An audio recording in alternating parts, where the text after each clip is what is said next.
Hello everyone, in this video I'm going to show you how to fix Cash App borrow option not showing up in your phone, right, in your application.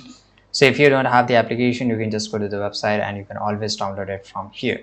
Now to fix this issue, I have mentioned each and everything. So first of all, you need to have a eligibility requirement, which you can see here, right? So you may need to meet the eligibility criteria, which include having an active Cash App.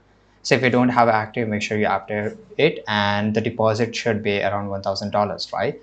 And account type, the borrow feature is only available for the personal account, right? You can just see the region, it's only available in US, right? It should be the latest version. If you don't have the latest version, just go to the iOS or App Store and download it from there. Now to fix it, you have to update your app. Make sure your identity is active and it's authentic one, and check the status and make sure that is active, and in this way you will able to fix this issue.